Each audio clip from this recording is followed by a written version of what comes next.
Yeah. Oh yeah, man. And when we talk about home, we talk about Mutare. We're not talking about Zimbabwe. What? Yeah.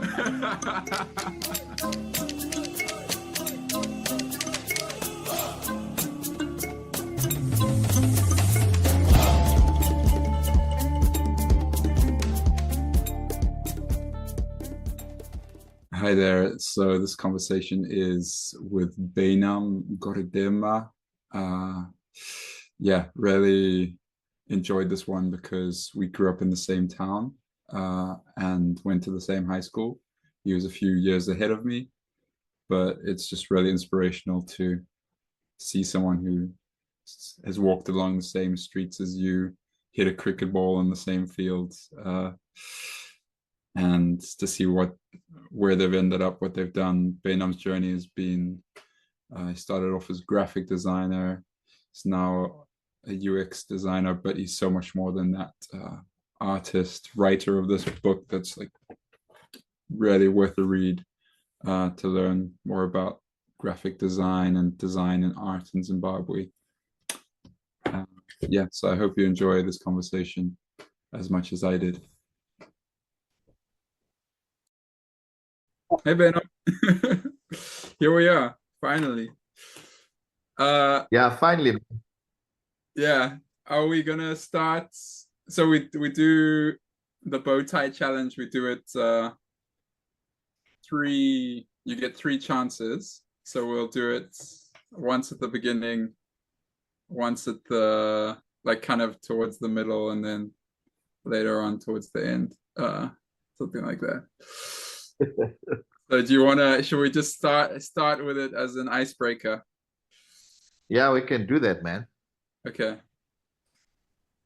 All right, so you got your bow tie, and when you're ready to start, just have your hands away where I can see them there. Cool. And should I do a countdown for you? Yeah, sure. Okay. 3, 2, 1, go. Maybe you can tell us what you're doing as you're now you want to confuse me now. So I bring it back. And then I bring my first bow. And I bring this back. And now which side should I go? No. Yeah, this side. Pushing with my thumb. And now I'm pulling. This is looking neat.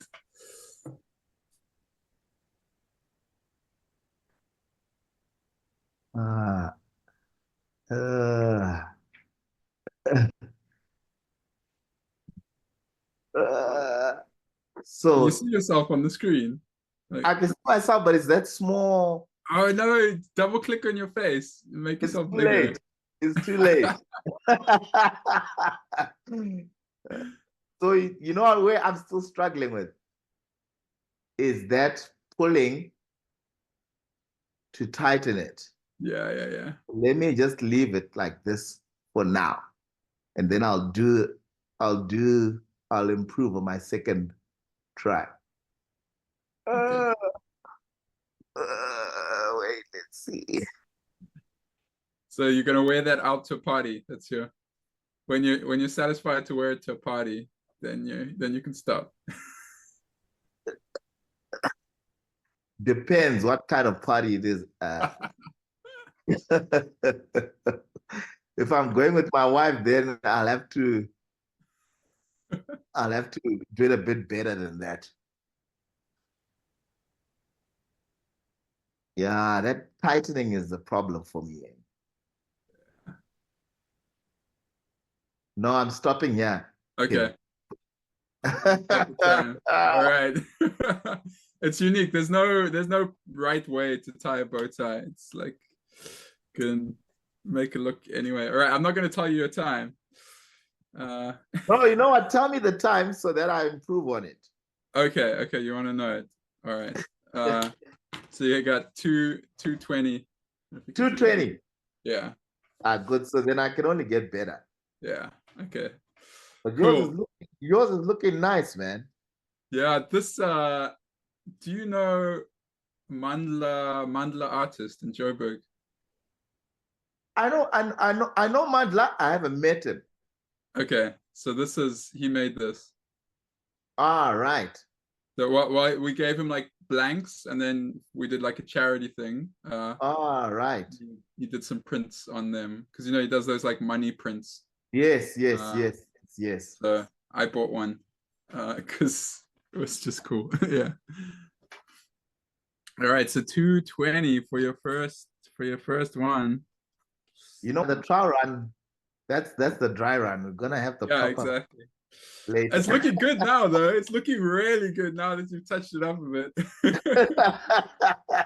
What, 10 minutes later? Anyway, cool, man. Baynham, I must tell you, I've been reading your book. Word. And it's like therapy.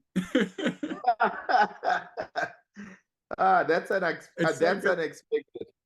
Yeah, I mean, because there's so many stories that I have that I like can't really tell. Like people just don't have the context. I can't fill them in. So right. Like to hear your stories, they just resonate so much with me. Just because we like grew up in the same place. And it's just like things you're talking about. I'm like, I know what he's talking about, or like I kind of get what you're saying. Right. So yeah, it's interesting. Yeah, for me to read those stories and feel good is a cool thing. And I imagine it's nice for you to tell your story, right? What do you think? Well, I'm glad it made you feel good, man. Because Yeah. I think at the heart of it, it's a feel good book. I don't think there's much negative in it. Because I guess that's what for life sure. has been. Generally, my life has been good. It hasn't really been filled with any negative experiences. So I guess it's a true reflection of basically how I grew up and what I went through. Obviously, I couldn't get into a lot of detail because there's just so much to talk about. Yeah. But I tried to bring out some of the stories that would kind of surprise my readers as well. Yeah. So it was a nice journey, though. Totally enjoyed it. I started in 2015. That's when I really started documenting and writing the stories down as I remembered them. I was using my notes, MacBook notes, Mac notes to basically write the whole book and document it. I think you might have said this in the book. Do you journal any, like, did you have stories like written down, or you were just like from 2015, that was when it started, your process of like trying to remember the stories? No, I didn't have any. So what I did journal was all my design work. So, and I also couldn't really, so I all the design work from high school. I had some from high school and throughout my first, second, third year in college, I documented all of that. I had to choose to see what I'm going to put into the book because I had so much stuff. Yeah. And then after school, I didn't have, after college, I didn't have as much documentation in terms of sketches and things like that or journaling. But in terms of writing, I just had to, had to remember the stories. I remember when my wife proofread the parts where she plays a role, she was like, nah, this didn't happen.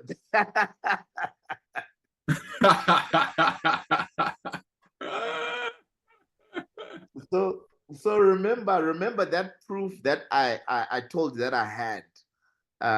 She read through that and she was like, bruh, what's this? This didn't happen. It didn't happen this way. And I had to take a word and update the whole file. So that's the that I have is a unique copy. Yeah. That's amazing. Wow. That's great. Yeah. So that was quite fun to recollect how we and we had that discussion. I said, you see it in one way and I see it in another way. Yeah. Uh, it's not necessarily that it's wrong. We just have different views of it. But some of it was wrong. Yeah. That's So, great. so I'll be interested to find out if some of the guys in the stories also come up and read the book and say, Brad, this didn't happen. Yeah. Yeah. No, that's great. It's great to have them captured. Like I think there's so many good stories that just don't get told or disappear. Yeah, Um, you know what? Sorry, you know what? I love reading bios. So mhm. I mean the most recent ones that I've been reading have all been about cricketers. So if I just see a cricketer's bio, I'll buy it and I'll read it. And I've always enjoyed them. And what I like about it is that it's always a unique story. Yeah. And people have stories that they think are not relevant, that they think are not interesting, and they just discount them.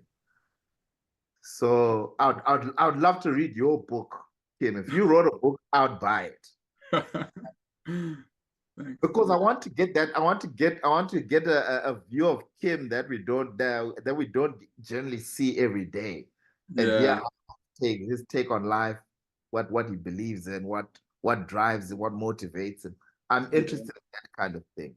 Yeah, it's kind of an amazing thing with reading, right? Like if I met someone, say a stranger, it would take a long time for me to like, well, it depends on the person, but often it'll take a long time for you to like find stuff in common and for them to open up and tell you their story. But when someone has a book, Mm. it's there, boom, like all the stories, like you get right in depth from, you have like 8 hours of just intense, like here's, or 20 hours, however long it takes, like you just hear it, you like see into their soul almost.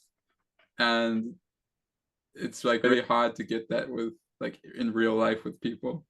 Yeah, that's true. That's very true. Yeah, yeah. So it's awesome. Yeah, yeah. I think it was you when we talked before. You mentioned a bit about like you felt that we need to tell our stories, uh, and you touched on this a little bit in your book. You were talking about how like Zim designers and Zim artists need to like you guys were consuming stuff from the internet or learning about artists on the other side of the world, but our stories weren't being told.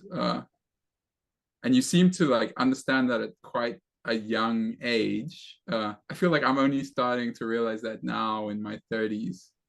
Uh, but you were like, even when it seemed like even when you were fresh out of poly, or maybe even when you're in poly, you were having these thoughts. Like, what what kind of sparked that for you? Like, what made you realize that you needed to, I don't know, give back to the community or tell your story? Well, look, I think it's actually quite clear in my mind when that kind of started because my dissertation for my third year was I had to pick a topic, and the topic that I picked was the development of graphic design in Zimbabwe from 1980 to 2000. And my lecturers told me that you're not going to have any books to reference from because there aren't any books about design. Yeah, Um, so it could almost hardly be an academic paper because well it could still pass as an academic paper, but it was just based on interviews. And then yeah. any sources that I had were from design books that we found in the library. Um, at so Ziva had a very good library, so I used that library. We didn't have in our library. We didn't have any design books at the Poly in our library. And at the National Gallery, they had a few books. And Yeah. then everything else was, so that would just be touching on graphic design in general, but not specific to Zimbabwe and the development of design. So I sat down with quite a couple of renowned designers in Zimbabwe and just had, it was basically like oral tradition. Yeah. Uh, and that kind of um, sparked that idea that we need to document our own things and our own Yeah. stories Yeah. and our own history. Yeah. That's awesome. That's really good. And yeah, like someone has to start it, right? You can't like someone down the line, like you're building the foundations basically for people in the future to come back and study this stuff by being the one who captures those early stories. I hope so, man. And I think, look, Saki's book also inspired me. Um, that came late. Might have, it was, yeah, I think by the time I wrote my dissertation, Saki's book was out already. I don't know But if I you get my hands on it. Saki, I don't know if you mentioned, was that one of your peers or one of your No, lecturers? definitely not a peer. He's larger than life rock star Oh, design. that was the guy you met at, there was like an award ceremony and you got That to meet. was Chaz. So that was Oh, that's Chaz. Chad. Okay. Okay. So yeah, so there's Chaz and there's Saki. These are like the giants of Zimbabwe design. Saki was like, when I got to know Saki, that's where he started Ziva Oh wow. um Okay. college. Yeah. Okay. And he had like in New York for 20 years, very seasoned designer. Okay. Uh, and then he came back to Zim and then he set up Ziva and Okay. also in the book he wrote, that's how I got to know about him through the book African Alphabets, and I found that very inspiring. Okay. So yeah, Huh. This says African alphabets. I must check that out. yeah, you must check it out. It's out of print. Yeah. Yeah, it's out of print at the moment. Is he So still is he still alive? yeah, he's still alive. He's still alive. Okay. I met him at an exhibition we had earlier this year. Okay. He's still in Zim, yeah. Well, he's Cool. between the US and Zim. Yeah. Yeah. Interesting. Yeah, it's cool.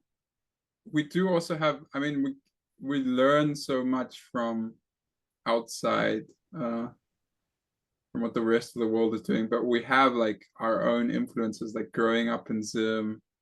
The thing that always jumps to mind for me is just like the stone sculptures, like that. Yeah, It's just such amazing design that we're just surrounded with, or like we get to experience that no one else in the world is experiencing. So it influences what Zimbabwean designers do, right?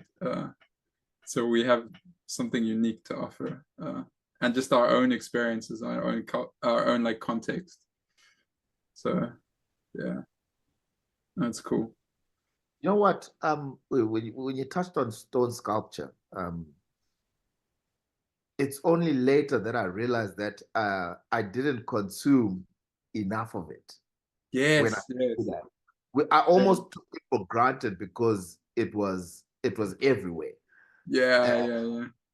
but just looking back, I remember I went to there's a time I went back to Zim and I was at the gallery and I was looking at some of these sculptures and I'm like, I met all these people, but it would be nice to go and re-meet them again and sit down and have chats with them. And that Yeah, it's like, there's Dominic Benura, yeah, yeah, artist. Yeah, we'll see him tomorrow, we'll see him the next day. So uh yeah, matter. But I think there's like a whole, I mean, even that, I mean, that in itself, there's a whole documentation that's missing yeah, uh from that whole stone sculpture story. But there are quite a lot of books that were written. I think so when I was at Danes, they used to do a lot of those books, so catalogs of sculptures. So I know a couple of artists had them. Yeah. And I remember Dominic Benra. He we did his book. I didn't work on it, but another lady called Jane Shepherd, she worked on it. And Okay. he came in and he paid cash for the printing. It was like 60 grand. And Yeah. that was a lot of money, bruh.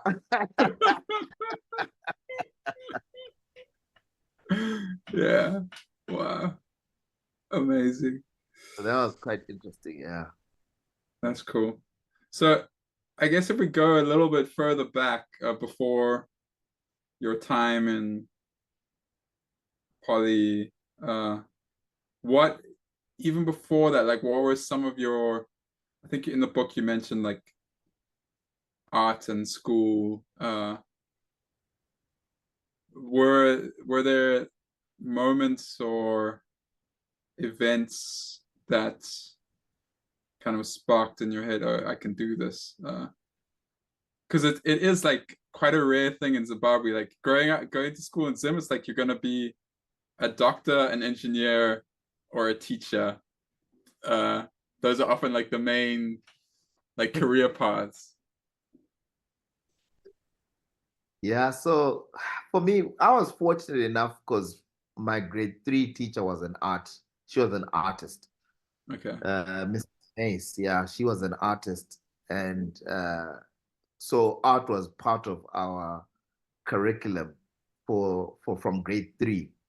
And I remember uh, there was a competition that we did. Our paintings went to Japan for that competition, and it was just so interesting. And they came back. Um, so then from then on, I had an interest in art, and Yeah. I used to doodle. I used to doodle in our hymn books when we went to church. I used to doodle in the hymn books.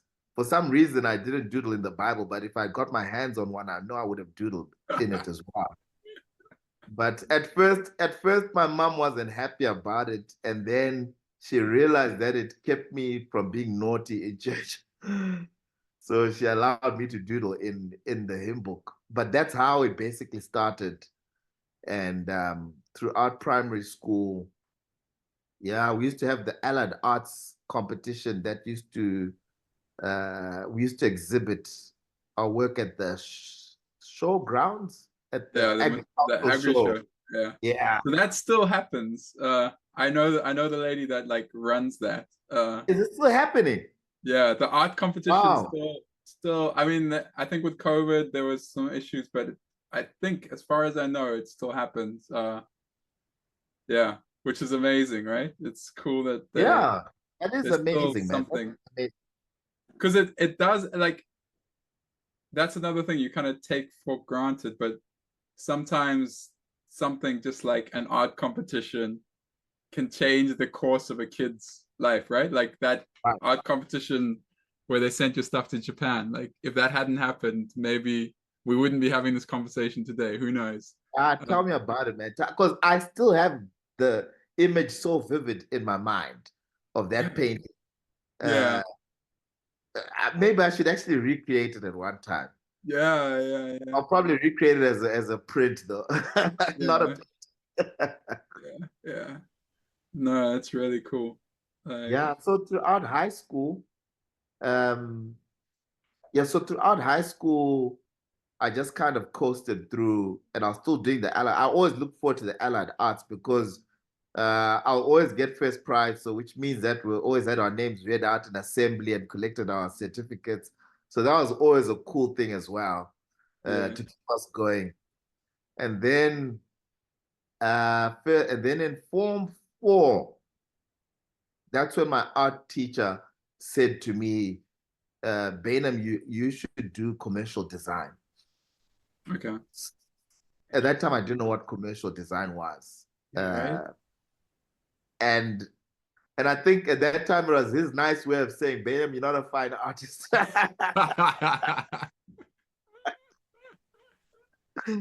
That only clicked in my mind later on. But I was intrigued when he said, no, you know what, you should do Yeah, commercial design. So I never asked what it was. I was just like, whatever. Yeah. And it came a time, I think we were in lower, I think we were in upper six. We must have been upper six, where when we had a tour to the Mutare Polytechnic. So initially it was went to a computer fair at the Sheraton. And then we went round the computer fair. I was really interested in the computer fair. And then my art teacher said, you know what, let's go across the road and visit the Harare Polytechnic art department. So we went there. And then as soon as I walked to the department and I saw the guy just sitting in the studio drawing, I said, this is what I want to do. And I knew immediately what I really wanted to do in Yeah. my life. And it Yeah. also helped that one of the guys was a senior in our house at high school. Yeah. So I had a chat with him and I was set on what I wanted to do. Yeah. Yeah. And then I got back to school and I never used to go to art. I used to bunk all my art lessons Yeah. because my friends had free time when I had art, and when they were in their subjects, I was free. So I was always free by myself. And then I just thought, nah, I'm not going to art. So for the whole of upper six, I wasn't going to art, Yeah. and I rightfully got a D for it, where I should have got an A Yeah. in the end. Yeah. But it's funny sometimes that like motivates you, right? Because that pain, like I'll show you that I can do that. That happened when I got to the poly. So, at the poly, you had to do a drawing test. So you put in an interview, send a portfolio, and then they would invite you for an interview where you'd have like you'd have a drawing test, and then you'll have like a discussion kind of interview. So I got there, there was live drawing, so we'd sit in a room, and then we've got time to draw the figure. And then, so we had like half a day to draw the figure. And we drew. I said, okay, take a break. We took a break, and I was walking around the room, and I was like, oh no, why did I bunk art? I was so behind, and I couldn't believe how good the other guys were drawing. I was like, I don't think I'm going to make it here. Yeah. And, it was scary because I needed to make it because my parents wanted me to go to the University of Zimbabwe Yeah. to do whatever, so long as I go to the UZ. And I wasn't a straight A student, so I wasn't going to get 15 points to make it into the UZ, but there was a chance that I could make it for tourism with 9 points. Yeah. But that was my parents' desire. But for me, I had to pass maths because I didn't pass my O-level maths either. Yeah. So I needed that place at the poly. I needed it. Because if I hadn't passed, then I was going to go back and write my maths. So Yeah. after that drawing test, and uh,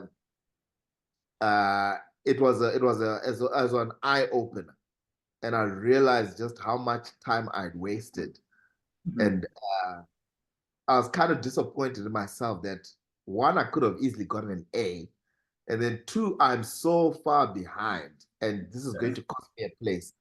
But I managed to get in on that first trial, and I was so happy. And I think it was one of the I can't even explain the feeling of making it to the party because it was a really really tough entrance exam with some really really good guys who Yeah. could draw. Yeah. So yeah, so that's that was the journey into the polytechnic, Yeah. and I It's went from the amazing. UTED. It's amazing how just like some of those things, like a visit, I don't know, an hour long visit or however long it was, Right. those things for a kid, it's just like so big, just shape, as I already said, like the art competition, these things can just like completely shift where you go in life. And that's kind of why we do, like, I don't know how much you know about the charity side of what we do with Zimbo Ties, but we we use some of the money from our sales to run like art sometimes it's art competition kind of things, or we've selected people from the Agri art show because we know the lady that runs it. Right. We've picked kids from there and then like paid for their school fees or run art workshops to like teach them more skills. Right. And it's that same thing of like maybe that little workshop could change the course of their lives, hopefully in a positive way. And they might not become artists, but it might like inspire them in some other way. So yeah, it's nice to hear actual stories of like how people have been, people's Well, that's journey. really cool, man. That's really cool because you know what? Look, I think it's something. It comes across sometimes as a cliche in the creative space that the more experiences you have, the more you can draw from, and and those experiences, that workshop it's a new experience for somebody, and it opens up their eyes, opens up their minds to a new Yeah, reality. yeah, So definitely, I'm all for it, man. And if ever I have the opportunity, I would love to do a workshop under your yeah, channel. Yeah. yeah. That'd be cool. Mm. Uh, do you still get back to Mutare at all? Do you have any family there? Yeah, my mom is there. Oh So wow. Okay. yeah, my mom is in Mutare. So if I go to Zim, I go to Mutare, Awesome. spend some time there, Very then cool. back to the capital. I love Mutare, man. But it's also sad to see just how a bit run down it's become. But I Yeah, guess that's just the state of the country. yeah, yeah. And Dangamvura, I can't go anywhere without mentioning Dangamvura where I was raised, man. It's become a Dangavura is the fastest growing part of Mutare. yo, It's crazy. Yeah, it's so huge. So the funny thing is there were areas where we're not allowed to go to because there were child kidnappers. In Shona, they call them Mabinya, um, murderers. So we were always threatened about going to the. It was like just too wild. But that's where we like to go to explore. We used to go fishing, swimming in the rivers, and also shooting birds. We used to go there hunting. But but now it's all settlements now, wow. and it stretches. I don't know how far you know Dangamvura, but it stretches all the way to. While back then it seemed like a faraway place called Dora, but it's now part of Dangamvura, and it's so huge. It's Yeah, sprawling, yeah, and well, it's nice to know that it's grown that big. yeah. Uh, but I think it's still lacking in the development. I heard that Zimbabwe cricket are putting a ground there in Dangamvura. Oh Uh, wow. that'll be interesting. That'll Yeah, be interesting. that's cool. Yeah, it definitely. I think it needs some help in terms of like planning because I think it's just growing kind of organically, but there's not like Right. yeah, it's lacking Yeah. I infrastructure. think obviously the planning is not there because all they think about are just houses, putting Yeah, houses. I yeah, don't know if they're putting spaces for anything else, yeah, yeah, um, which is unfortunate. I guess that's not a I don't know. I guess that's a council kind of problem. yeah, yeah. Let's not go down that rabbit hole. Let's not Uh, go down that rabbit hole. where so when you were growing up in Mutare, did you ever see the art of a guy called Rasta? He did signs in Mutare. He would like on some of the shops, like the inside. I don't know if there was a shop. An example is it's like a grocery shop or something, Mutare grocers or. But You know what? you do these hand paint. I guess maybe he had stencils or something, but they were kind of hand painted, and then you would sign them like Rasta, and the T would have like a little squiggle kind of. I can vividly see it in my mind, Kim. I can Yeah, vividly see it in my mind. and I know the work that you're talking about, but I never met him. Yeah, I never yeah. met him. Yeah. But so he you would see him riding around town. He was like a rasta. He had dreads and he had this little, I think it was like a Vespa scooter. Uh and that was a character for me who like kind of stood out as like, this guy is an artist. He's like, this is what he does. He paints signs. And he's just a unique individual. Like so yeah, it's an interesting thing. And unfortunately, I think he passed away last year or the year before, because I was like, actually, I need to speak to this guy. It's the same thing with Right. the stone sculptures, right? I was like, I've taken this guy for granted, but actually, Yeah. we should have like an exhibition of all his art, because Well, it's disappearing. It's like, as windows get broken or buildings get painted, his art is slowly disappearing. So yeah, if yeah, anyone I wants to, never met Rasta, but I totally remember his work and his signature. I remember his signature very vividly in my mind. yeah, it's interesting. Yeah, no, that's cool. Well, look, when you talk about science, maybe let me just tell you this little story. It's in the book, but I'll just tell it to you quickly. Yeah. So we used to have this program at school called School on the Shop Floor. So was it there when you guys were there? No, it wasn't. But when I read about it, I was like, man, this is so good, so good. It's unfortunate that they dropped it or like died. Well, And was Miss Carol still at Hillcrest when you were there? No. No, because she was the one who used to organize it. And I tell you, Miss Carol was an amazing woman. She made sure that anybody who left Hillcrest had a job somewhere in Mutare if they couldn't find a job. So it's basically about getting like some work experience. Getting some work experience, yeah. So it was like 6 weeks after while we're waiting for our O-level results, we'd go on school on the shop floor. So we'd go from 8 to 12, and then from 12 we'd go to school for sport. Yeah. Amazing.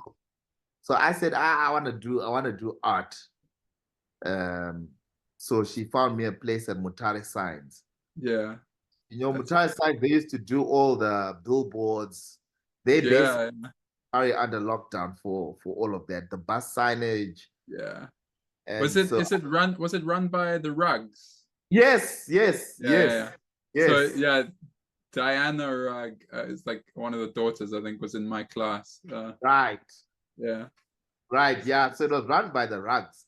Yeah. And I was there and I was doing police ahead signs, bro. Amazing.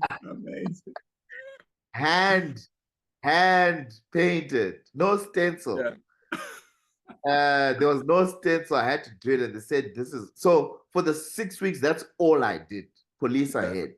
Wow. And that gave me it actually gave me an appreciation for typography. That's where my first love for letter forms came from just doing those signs. And by the end, it was almost like a Helvetica that we're using. I knew it off by heart, and I was just coasting, bro.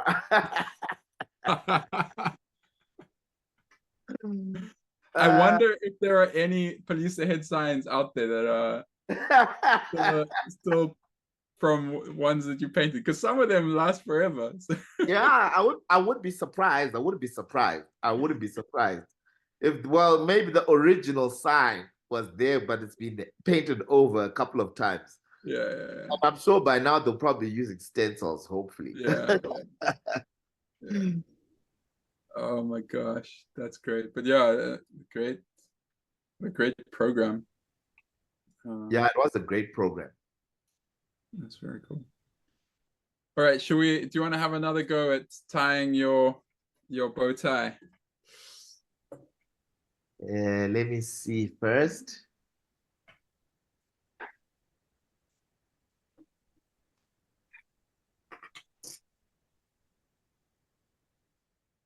Righty. 3 fingers. Let's see. Okay. I need to start with it straight? Yeah. Start with them parallel. Yeah. Okay. Ready? What's the W? The W. The W's for the children. I love it. All right. 3, 2, 1, go.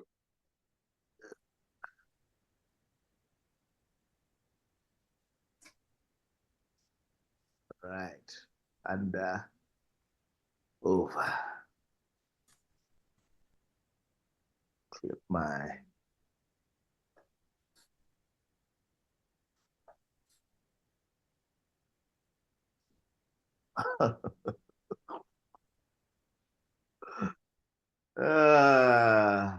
Does it help having yourself bigger now? Have you got a bigger? yeah, it's a bit better. Yeah. Let me do this. So tell people who are listening what's happening. What's going on. I'm not good at multitasking, Kim, but I'm doing it I'm out just putting you under now. pressure here. You're putting me under pressure. Sorry about that. Look at that. Now I've pulled it all the way out. Uh-oh. This one is going to be a mess.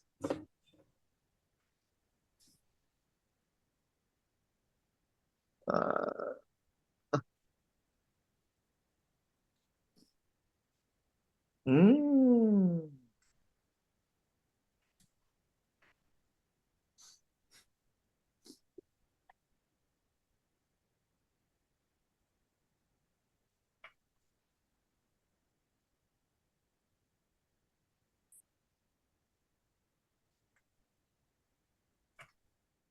Sort of ish, but still not able to tighten it.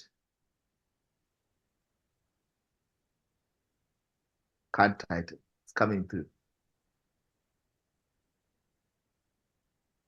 Mm. Yeah, the tightening is tricky. How do I even? Ah, Yeah, you almost got to keep your finger on the middle thing and like kind of pull it. Yeah.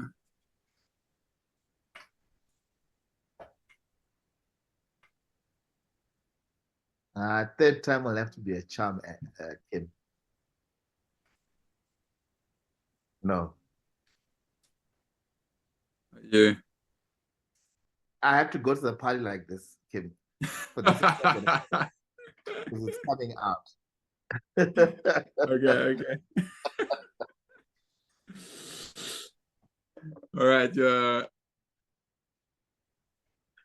time 238. goes. Is that even longer? Yeah. The trend is not looking good here, Baynham.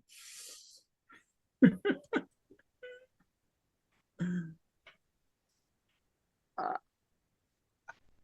and you know what? I had actually started acing it. I don't know what's it's that knot that I can't get right. Yeah. I will have to leave it for the third time, Kim. All right. That sounds good. So a question I ask everyone when I interview them is, what is your definition of creativity? Or what does creativity mean to you?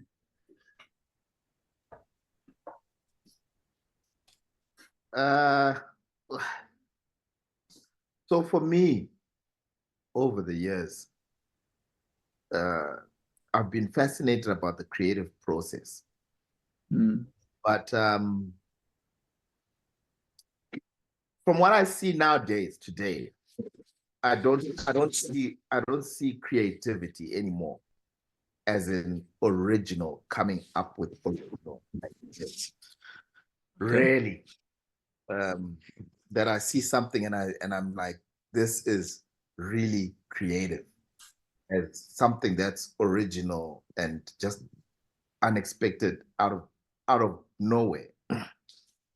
And I why do you say that? I see mostly improvements Okay. on things that are already either developed or it's like building on top. Yeah. So I've always had this battle in my mind as to, are we really creative? Yeah. Um, are we really creative? Are we coming up with new things, or we're just improving and innovating what's already there? So I'll preface that with what I believe about creativity and us as creative beings. My idea comes from the idea of a designer, God, who created the world. So that's where I get my my basis of creativity from. And this is why I question whether we are creative in that sense, in that when God created the world, there was nothing. So there was no reference point. And he created a being. Even just basic things like leaves or a tree and how it works and so forth. So I take my creative from the idea that we are created by God in his image. So we are also creators. We are Nice. also creators. And not to the level that he creates things, but we we build on what he's created already. And I think there's another verse in the Bible that says there's nothing new under the sun. So that also keeps me kind of in check that yes, I might not have seen it, but somebody else has already seen. I don't know if you've experienced this, Kim, before, that you design something and then many years later you see an exact design, and yet you've never seen this design before, and you could swear that you never had influence of anything like that. But someone out there had the exact same thought that you had. And maybe the experiences were not exactly the same because you're different, but you came up with a very similar result. And if you ask them about the experience and their process, it'll probably be totally different to yours. But you'd find out, and I've done it with a couple of logos actually, and I find out now it's a lot better now with Google image search. I can just go to Google and drop my logo, and I do it often when I'm designing logos. I drop it in Google and then search for similar. And then you'll see that somebody has designed something exactly. So if I presented that to the client, they've probably seen it as well. Yeah. So for me, creativity, first and foremost, I believe that we're created in God's image. So we are also creators, and we have that, and everybody has that to a certain extent. Some people develop it more than others, while others kind of even tell themselves that they're not creative. But they do have a creative essence within them that they can do things that are considered creative today. So I'd leave it at that to say that whatever we do today is being considered as creative. But it might not necessarily be creative in its true sense. Interesting. Yeah. And in your career and day-to-day life, what are some of the things that you consider as most creative? That's a challenging one, Kim. But I've tried to be creative with my parenting. That's cool. Like I imagine, like if I had asked Baynham in high school what he's gonna be creative doing like 10, 20 years down the line, that probably wouldn't have been your answer, right? So your view of what creativity is definitely not. Definitely not. Yeah, definitely not. Even in college, I'm sure you read in my book the experience. I'm not going to talk about it, but the experience that I had that made me not want to marry. So being a parent was very far from my mind at that Yeah. time. So But what are some of the ways that you're creative as a parent? well, look, I always try to come up with things to do with the kids and to keep them busy. And not only my kids, but when we were still staying at our flats, at the complex that we're staying, uh, we gained the trust of the community of the flats. So, like on Mother's Day, all their kids would come to our place, and Yeah. the parents and the mothers would go off, um, or Mother's Women's Day, and then I would take care of them for the whole day. So we'd do different exercises. So one year we'd do public speaking. So I get the guys to to to come up with a speech, and then they'll come in and then they'll present the speech to the rest of the group, and then we'll talk about it.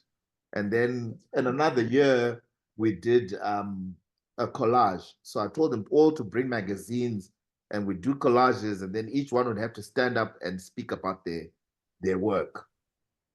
So these are just basic things that I used to enjoy doing, but I always had to challenge myself to say, how can I keep the kids busy? And I've Yeah. always had this motto that kids are the easiest to please. And we didn't believe in spending more than 1,000 rand for a kids' party. And they Yeah. always wanted to come back to our parties. Yeah. Amazing. Huh. Yeah. So I mean that's one way. And then obviously now the other way is having to do with teenagers.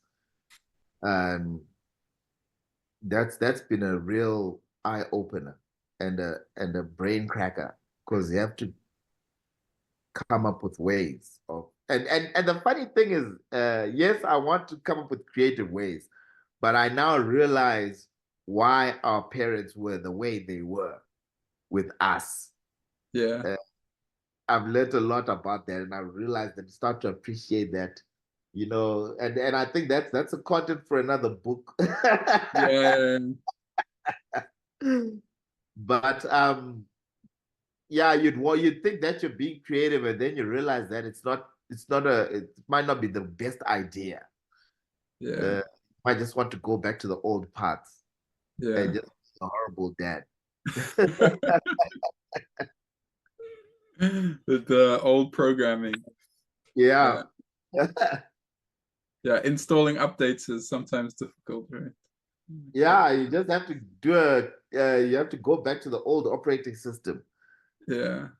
so the apps work properly. Yeah, so look, I called my book Creativism because and I think that I first thought about that term when I did my first solo exhibition. And it was because my life had basically revolved around creative activities. Mm. And uh and those creative activities kind of intersected with political activism. Uh, Mm. I was very apolitical when I was in college. But I had a sit down with Nelson Chamisa and Nkululeko Sibanda. At one time, they came to my room and they wanted to know why the artists didn't go to demonstrate. So I vehemently defended our position as artists. And I don't even know how they got to come to me because there was a whole department at art, and I wasn't even political at that time. Yeah. But to cut a long story short, there was like the seed planted in my mind for Yeah. political activism, and Yeah. I started using design as a voice to speak out against injustice, etc., etc. We're not going into that. Oh Yeah. yeah. Yeah. We could be going the whole That's day. where creativism came from. Mm. So is that a word From you coined? Like a I thought I coined it. I thought I coined and you know what the funny thing is, when I did think about it the first time, I Googled and I couldn't find anything on yeah. it. And I thought, wow, that's cool. But then later on, when I put out my book, I saw that there was another book of the same title. Yeah. And I thought, when I searched for this in 2017, I didn't see this. So I Yeah. went to the book, I looked at the imprint, and I saw that it was printed around 2016 or 2015. I said, so this Yeah. word has been around. Yeah. Oh, so no, it's not. It's not creative. Yeah. But I guess from your standpoint, it is, right? Like, Yeah, if you didn't, yeah, yeah. yeah. So, From that point of view, definitely, because I think the way they define creativism is that it's a way of life. mm, mm, So which I also embrace, definitely. yeah, But for me, it was the intersection of creativity and activism. yeah, huh, So that definition on the in the book is I made that up yeah, based on the definition of activism and creativity, and I came up with that definition. yeah. That's cool. Are there times where you feel like you're not being creative enough? And like, how do you get out of that slump? Ah man, that's the story of my life, bruh. And that's why I like looking at other people's work, because it kind of wakes you up and you realize that, you know what, maybe you're not pushing yourself hard enough. Yeah, But you know, sometimes with creativity, it's not about how hard you push. Sometimes the ideas just flow without much effort. But yeah, I think the important point is having a big reservoir to draw from. So reservoir of experiences, travels, relationships, uh, just experiencing as much as you can and being inquisitive. I think I'm not as inquisitive as I'd like to be yeah, now, and I understand how I got to this place. But yeah, man, it. I don't know if I put in my book, but I think I reached my creative peak in college. I look at some of my college work and I'm like, what was I yeah, thinking? yeah, yeah, yeah. Yeah, but the context is that we had so much freedom. We had Mm, so much freedom and we were carefree in college. yeah, yeah, We didn't think about much. Our minds were not cluttered. yeah, Yes, we didn't have as much experience in terms of life, but our minds were not cluttered. And it was yeah, like a blank. We always wanted a blank canvas. Now, when I look at a blank canvas, I'm a bit scared.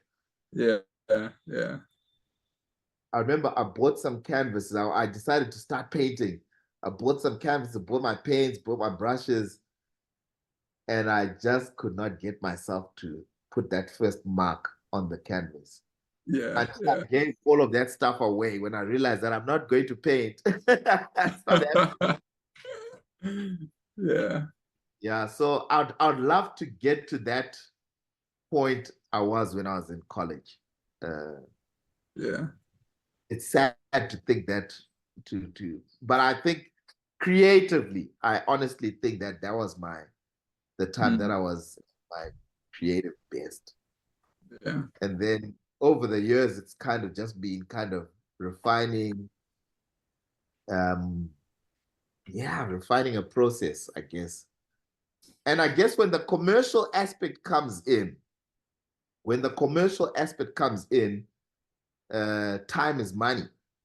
So um, if if if they're not paying enough, then they can't get the most creative solutions, unfortunately. yeah, yeah. Yeah, unfortunately. Yeah, how do you balance being a designer with being an artist? Because a Mm. designer has to kind of like deliver something, right? Or Mm. like has to please more people, an artist could just please themselves and no one else. Right. At the extreme end, and a designer almost has to please as many people as possible for it to be a good design. How do you balance that? Yeah, well look, you're going to get that time where ideas just flow easily, Yeah. and you ace it. But the reality is, look at any big corporate branding, etc. Um, they have to put money up front for those ideas to flow and for Yeah. them to get as many resources as possible. Because sometimes you see, sometimes it's not just about you coming up with the idea. It could be you sparking other designers to come up with an idea. Mm.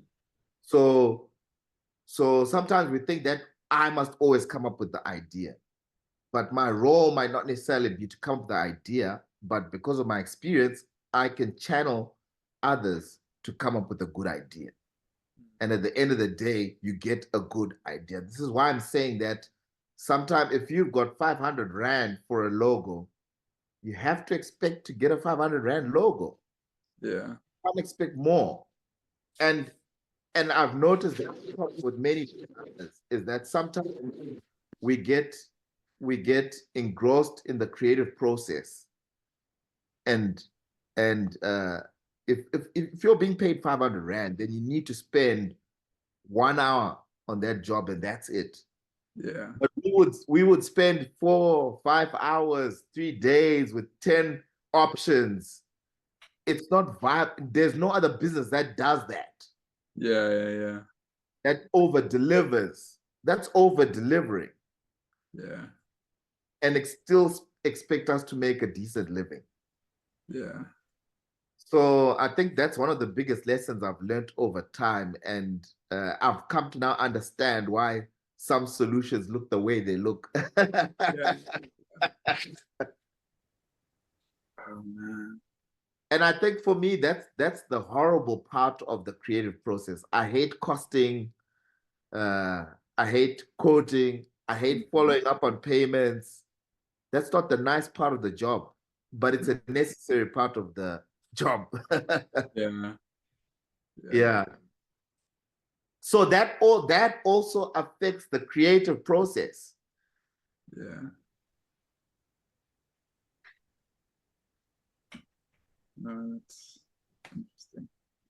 Yeah, and like you say, this you just get this wisdom and experience. So you're more aware of it, right? You're not gonna you would, like, if someone paid you 500 Rand for the logo, previously you might have just spent 3 days on it and come up with some amazing work. But now you've got that kind of wisdom to like limit yourself. But it also means, yeah, it limits your portfolio. Like, Well, look, let me tell you something. yeah. Um, when I was at Danes, we used to do business cards for in-school. And those business cards paid our salaries Wow. because they used to do a lot of them and they used to have so many processes on them. So if you're doing the in-school cards or the Interfresh cards, you knew that you can put spot varnish, 5 colors, emboss, engrave, whatever. It was carte blanche. Yeah. But those repeat jobs paid our salaries. Because Yeah. so the in-school, there was Meekles and Interfresh. Those guys used to do thousands of business cards. And they used to be like the Meekles was a spot gold. And so it was black and a spot gold. So so you realize that some things they're not necessarily for your portfolio. Yeah. Yeah. Being a business, it's not everything that goes into your portfolio. Some of the things that actually pay the bills constantly is not stuff that goes to the portfolio. Yeah. Because as designers, it's not everything that needs a creative solution. Yeah. Yeah. That we have to crack our minds and come up with something new, something creative all the time. Interesting. And I Nice. guess that's the business of design, Mm, mm, which I would have loved if we had something like that in college, a module for business design, mm. because we just get burnt. We get out to the world and we get burnt and we learn the hard way. Yeah, yeah, yeah. Do you feel like you, on average, maybe spend more on products than someone who didn't study design? Do I spend more? On products, so like physical products, maybe even apps. Do you feel like you buy stuff that's more expensive because you appreciate design more, or No, no? Okay. I definitely not. Yeah. But I think it's because I did design Okay. that I realized that some things are just aesthetics. Hmm. So and I'm not moved just by aesthetics. Okay. Uh, it has to be functional. So if I can get something it looks nice, definitely needs to look nice, but if the function is the same, and Yeah. I'll use an iPhone for example, I'll never buy an iPhone. Yeah. I have a Xiaomi, Okay. and it's a Yeah. great phone for everything that I need it for, Yeah. and I don't see the value in Yeah. buying an iPhone. People are gonna watch this and be like, "What?" Nah, I don't see the value in buying an Yeah. iPhone. Yeah. I love Mac products. I love Mac products, Yeah. but that's only limited to the MacBook Pro and a desktop. And right now I'm using a Mac Mini, uh, which is way faster, way better than the iMac that I had. Yeah. And I'm not spending, I don't know how much for that Apple display. Great design, they can sell whatever they want to sell, but I don't need that because I've Mm. also realized that there's a lot that's happened in terms of technology. When we were designing, when we started designing, you needed to see true color on the monitor because what you saw on the monitor is not what you got from the printers. There was a big gap. Yeah. Now that Yeah. gap has slimmed up so much that I don't even need to get a proof from the printers. I know that it's going to be in register. Everything is going to be fine. So I don't need to see something in 5K on a monitor.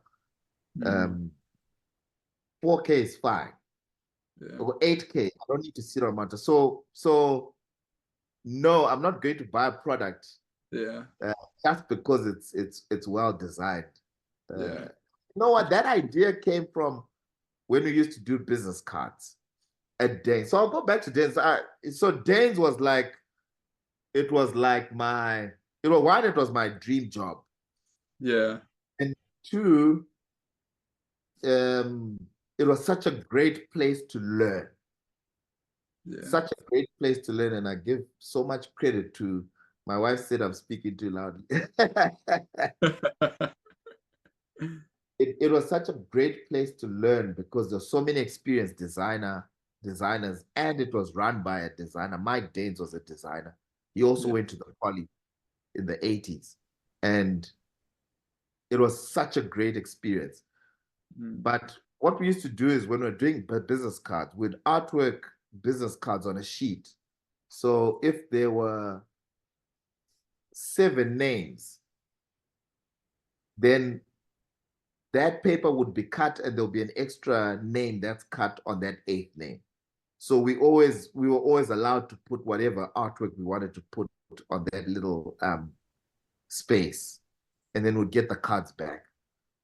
So we would get so one season I'll be a creative director, the next season I'll be an art director, um, design consultant, and I realized that these are just titles that we can just throw around easy. Yeah. Yeah.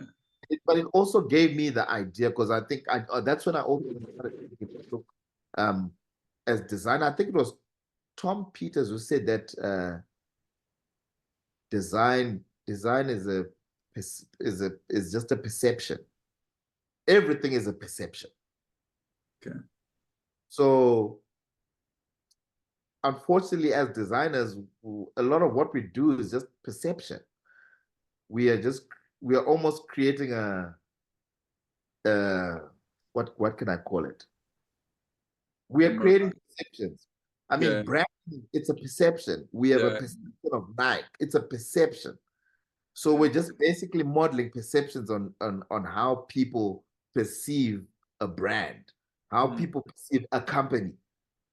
How do we perceive them?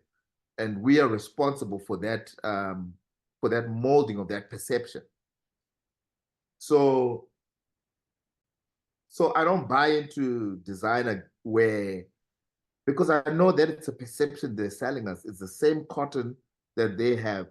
How is it different to what I Yeah. can get at? Yeah. And now with sneakers, these fake sneakers, they're exactly the same as the original sneakers. Yeah. So if you're not playing sport at a if you're not playing sport at a very high level, you don't need high performance sneakers. You just Mm. walk around in for a short time. You get back home, you take them off. Yeah. So that's where my mind is at in Yeah. terms of products. Yeah. That's interesting. Huh. Very cool. Uh, yeah, I don't know where I would say I am at because I definitely like I investigate products a lot more. But I think yeah, maybe my philosophy now is like if I'm gonna use something a lot, buy something that's high quality. If Right. I'm gonna use it like once, like just get whatever's functional kind of thing. Yeah. Uh, but then yeah, I'm happy to buy like secondhand or like Oh I don't yeah. need to buy Oh something yeah. brand new so I can pay for the packaging. Even though I admire it and appreciate it, but Right. yeah, yeah, I definitely also appreciate when Apple puts out something, not the phones. I'm definitely not interested in the phones, but when they put out their new Mac Pros, etc., I want to see what it's capable of and how they've refined the design.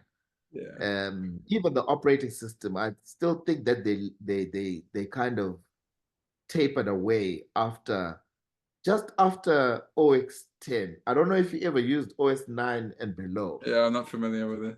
But OS 10 was revolutionary, bruh. Um, That yeah, was just mind blowing. yeah, So and in terms of products, I agree with what you're saying. If for my formal leather shoes, I'll spend a lot of money for those because they last me a long time and I don't wear them as often. So I just need a good pair. I had my House of Josh. Do you remember House of Josh? no, no. Ah, Tim. House of Josh used to make the best leather goods in Zim. Oh, So really? handbags, belts, shoes. Yeah, yeah. So if you wanted a pair of shoes, you'd go there, then they'll measure your foot, and then you Wow. come back after Yeah. 2 weeks Oh my and gosh. you'd collect your pair of shoes. That's amazing. Yeah. They were amazing. I guess they left the country, I think, but they were just brilliant. They were based in Kensington Okay. in Harare.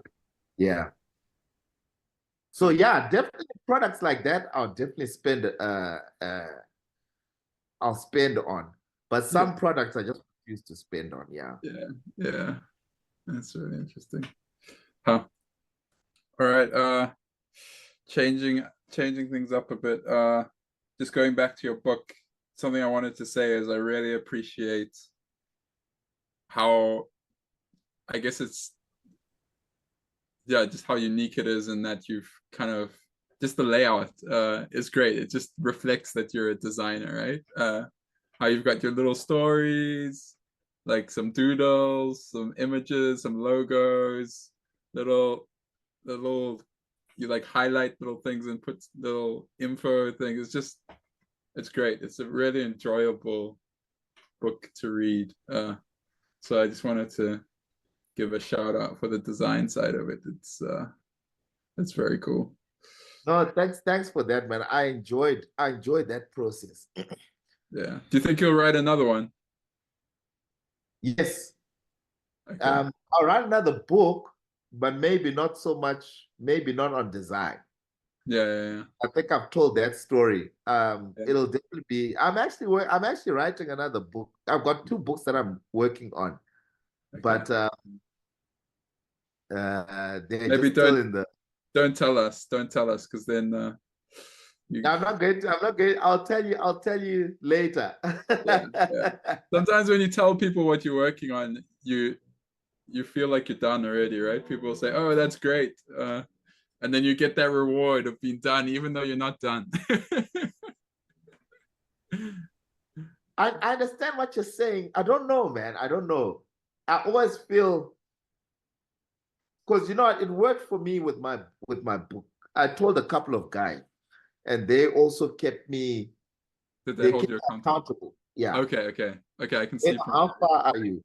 Because there are times where I just sit for months and not touch it, and I just know. Remember, you asked me there are times where you're not getting. Maybe I didn't answer that question. That when I'm not feeling creative, what do Yeah. I? So sometimes I just go away from the work. If it's my own personal project, with commercial projects, you can't just walk away and go hibernate in the forest somewhere. But what I do is I take some time away. I always try to take time away from a job and take my mind away from it completely. And I realize that when I'm doing my prints, that's always something easy. It's a quick way to get away from my commercial work. So sometimes when I'm just really struggling with ideas, I just take out my because I'm always working on maybe like 2 or 3 prints at a time. So one I might still be drawing, another one I might be cutting. So I'll just go there and cut for an hour until I'm bored or tired. Then I'd leave it. And then I'd come back. Or I'll pick up a book and read a book. Even if it's like 5, 6 pages, just to take my mind away. Yeah. And then come back to the work. So I always find that kind of reset always helps. Yeah. Just bringing back to creative again. Yeah. Amazing. All right, Baynham, do you want to have another go at tying your bow tie? You look like you're itching to break your record. Oh man. You know what? With this one, I'll just give it one last bash. Okay. And then whatever comes after. Well, first I beat my time. Yeah. All right. 3, 2, 1, go.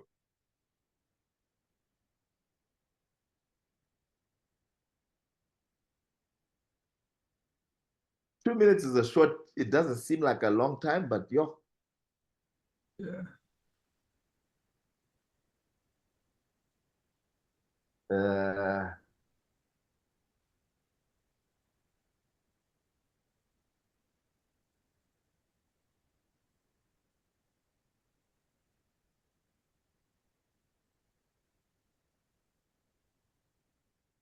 hey, Loop. Uh,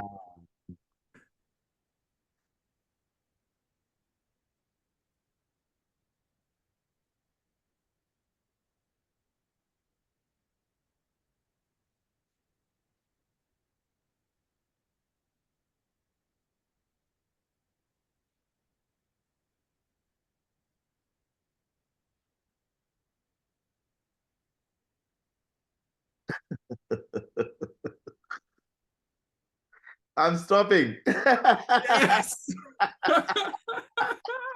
Amazing. That's how you go to That was amazing. Wow. All right. Not too bad. 1 minute. Yeah. Now I think not. Now I think I can take my wife out in this. That It work. was great. Let me So let's see where you sit on the leaderboard. Okay, so your first time was 2:20. 220. Second one was 2:38. And the third one was an incredible 1:08. That's your fastest time there. Let's see how you match up with everyone else. 1:08. Oh, so you beat Batsi Madzonga, and you're a little bit slower than Cyprian Aarons. Wow. Do you know Batsi? Yes, I know Batsi. I haven't met him though. Yeah. Hey, Yeah, he's doing cool leaderboard. stuff. Is that There we go. 17? Number 5. Yeah, that's Salsa Bios. She is, yeah, that was crazy. But that's good. That's a good place to be. You nearly cracked the 1 minute. 1 minute. Oh man. Very good. Very good. The 1 minute barrier. Awesome. Nah, that's cool. No, that's cool, Baynham. Nah, this one, man. Baynham, it's been it's really fun talking, man. Huh? This would have been nice if it was the first one. Yeah. I guess one more thing I wanted to ask you before I let you go to bed. You talked a little bit about, like, you tried to set up a graphic design organization or something for Zimbabwe when you were living in Zim. I've forgotten what it was called now. Grass. Yeah. And then, so there, like, what was your experience there, and just in general with like community? You mentioned, like, in the place where you live, you had a community around you with like kids and stuff. How do you think about building community, and just your thoughts around there, being part of a community and contributing to it? Look, I think just naturally we are communal beings and we thrive in community. And it's only the modern day push that wants to split us into individuals. And I think it's like a capitalist idea to split us into individuals and then deal with us as individuals. But we're much stronger as a community. And in Zimbabwe,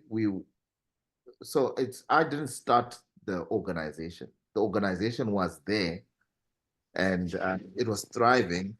We were in college. So then after college, we managed. I managed to become part of the leadership. I was a secretary, and but the organization just wasn't getting support from the community, from the design community. And it died a natural death because eventually we're just meeting me, the chairman, vice chairman, and 2 other members. And we just said, we might be fooling ourselves that we're running an organization when we don't have subscribers and it's just us. So that's how it kind of died. But it was such an important organization because they used to put out articles and kind of lobby, because the main reason was we're not happy with the design in the country and the state of the industry, but we need an organization. We need to be organized so we can lobby, whether it's government or whoever we need to lobby to. And that was the purpose of that. But unfortunately, it didn't seem to. There didn't seem to be an immediate benefit. Mm-hmm. And I kind of understand why people would say, okay, so what do we get? If we pay subs, what do we get? Mm-hmm. But it was building. We were still building. So I guess I think it also me leaving Zimbabwe kind of made me also kind of distance myself a bit from community. But I think there's another one now that's called Graphic Designer Zimbabwe. Yeah, Uh, I think I've heard of that. Yeah. but I'm not sure as to how they're organized. But I Yeah. think they are organized to a certain extent. But I think it's important for designers to be organized, to have some kind, and it also helps us to reach out to the international community as an organization. If we reached out to AIGA and say, look, we're organized here in Zimbabwe. Can't you put a chapter in Zimbabwe? And then we benefit from whatever international design conferences. They can bring designers to Zimbabwe. We won't have to pay for that. They can bring designers to Zimbabwe to give talks, workshops, and so Mm. forth. Yeah, it kind of So just makes you like official, right? And like it makes you opens official, up. yeah, yeah. Because if AIGA want to know about Zimbabwe, they want to say, okay, what's the association in Zimbabwe that Mm. designers are affiliated to? If Yeah, there's nothing, then there's no need for them to even look at us and yeah, recognize us as some kind of design beacon yeah, in South yeah, Africa. So I think that community is important. yeah. Uh, yeah, Yeah, I guess that's kind of what we're doing a little bit with UX Zimbabwe. right, And I think things have changed. Like the playing field has changed a little bit because it is easier. Like, so we're not really official. We're not like registered in Zimbabwe or anything, but you can like build up an online reputation, or it's right, like so people can see, okay, here's, I don't know, things like their social media has this many followers, or your right, WhatsApp group has this many members. So it's like some real tangible things. You can be like, okay, right. let's go speak to those people. Whereas that wasn't necessarily possible previously. Uh, True, true. That's so definitely the game, eh? It's yeah, definitely the game. And like you're saying that you become legitimate just by having an online presence and an yeah, active online presence. That's yeah, something we definitely didn't have back then. yeah, yeah. Um, yeah, but I think it'll be great if we are organized. Because I remember when we were there, there was a like a salary cap that a junior designer doesn't get less than this much. Mm, So these things were published, so the whole industry would know that mm, if you're hiring a junior designer, they're not going to get less than this much. yeah, yeah, yeah, Yeah, yeah. those That kind of basic things were just important and good for the industry. yeah, yeah. That's really interesting. That's great to hear. Huh.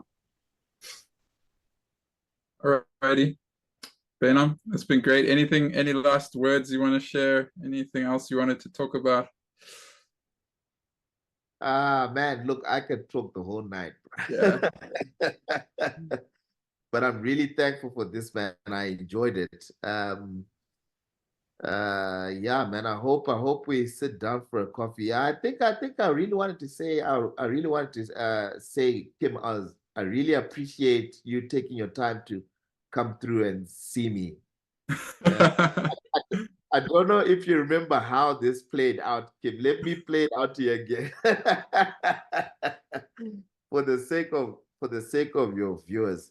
So Kim called me and said, I want to get the bow ties delivered to you.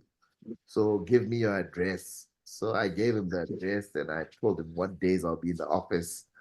And I was actually late for work that day. Due to I don't remember the circumstance why I was late. But I actually wasn't. I actually didn't want to go into work that day. And then I remember that Kim is going to deliver my bow tie. So I said, no, But I let me. told you it was my runner in true Zim style. I said I had a You runner. said it was a runner who was going to drop it off. Yeah. So when I realized that I'm not going to make the time, I just said my apologies, and he said I'll leave. He will leave it at the reception. And then I got to the reception, and there was Kim And I really appreciated that surprise. I was so happy to see you and Yeah, the thought of it. It was really great, and I really appreciate that.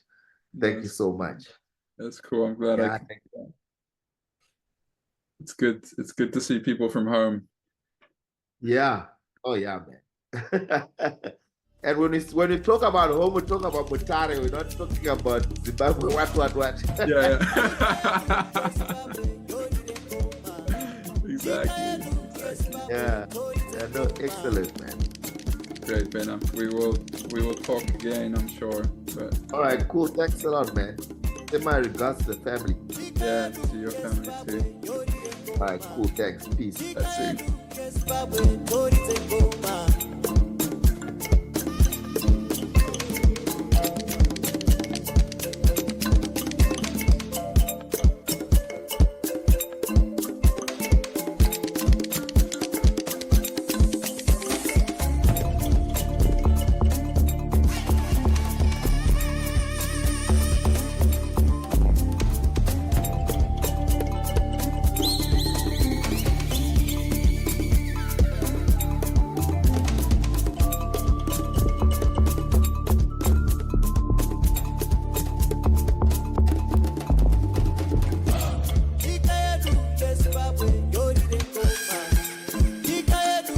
Zimbabwe,